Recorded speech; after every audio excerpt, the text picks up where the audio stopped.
ആദ്യമുള്ള എപ്പിസോഡിൽ നെവിൻ അക്ബർ ആര്യനോട് ദേഷ്യം തോന്നിയിരുന്നെങ്കിലും രണ്ടാമത്തെ എപ്പിസോഡ് കണ്ടപ്പോൾ ഇവർ എന്തുകൊണ്ടാണ് ഇങ്ങനെ ആയിത്തീർന്നതെന്ന് മനസ്സിലായി. കാരണം ഈ 3 ടോക്സിക് ആയിട്ടുള്ള സ്ത്രീകളുടെ കൂടെ ജീവിക്കണമെങ്കിൽ ഭയങ്കര ബുദ്ധിമുട്ടാണ്. ഇവരെ ഏൽപ്പിച്ച ടാസ്ക് ഒന്നും തന്നെ ഇവർ ചെയ്യുന്നില്ല.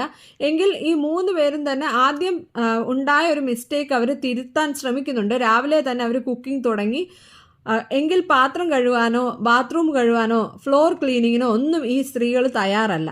അനീഷിന് അവിടെ ഒരു ദേഷ്യം ഉള്ളതാണ്, അനീഷിനെ ക്യാപ്റ്റൻ ആക്കാത്തത് കൊണ്ട്.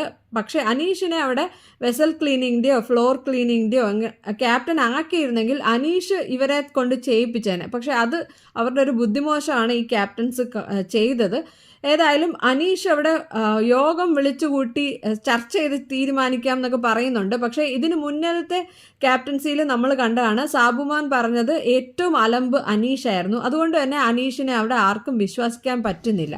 മാത്രമല്ല അനീഷിൻ്റെ ഒരു ഡബിൾ സ്റ്റാൻഡേർഡ് നമ്മൾ കാണുന്നുണ്ട്.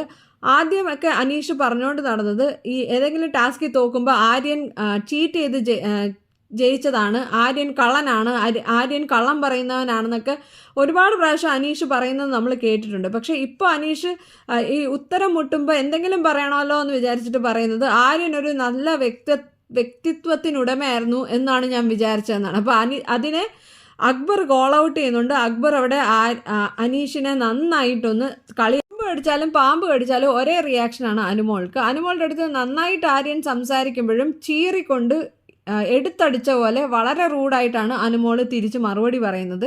ഇത് തന്നെയാണ് അനുമോളെ ആർക്കും ഇഷ്ടപ്പെടാതിരിക്കാൻ ഒരു റീസൺ. ഇപ്പോൾ കണ്ടുകൊണ്ടിരിക്കുന്ന എനിക്ക് തന്നെ ഇത് ട്രിഗറിങ് ആണെങ്കിൽ അവിടെ കൂടെ താമസിക്കുന്ന ആൾക്കാർ എങ്ങനെയാണ് ഇവളെ സഹിക്കുന്നതെന്ന് എനിക്ക് മനസ്സിലായിട്ടില്ല. മാത്രമല്ല ആദിലെയും നൂറയൊക്കെ ഇടയ്ക്ക് തിരുത്താൻ ശ്രമിക്കുന്നെങ്കിലും അവരോടും ഈ രീതിയിലാണ് തിരിച്ച് മറുപടി പറയുന്നത്. ഏതായാലും കാറിൻ്റെ ഉള്ളിലിരിക്കുന്ന ടാസ്കിൽ പോലും അനുമോള് വിമൻ കാർഡ് എടുക്കാൻ മറക്കുന്നില്ല. പക്ഷെ അത് വില പോയില്ല. അക്ബർ നന്നായിട്ട് അതിനെ ഡിഫെൻഡ് ചെയ്യുന്നുണ്ട്. ഏതായാലും അനുമോള് ഔട്ടാവത്തില്ല എന്ന് നമുക്കറിയാം. പക്ഷേ നൂറ് ഏതായാലും നമ്മൾ ഔട്ടാവുമെന്ന് വിചാരിച്ചെങ്കിലും ടിക്കറ്റ് ടു ഫിനാലയിൽ എത്തിയിട്ടുണ്ട്.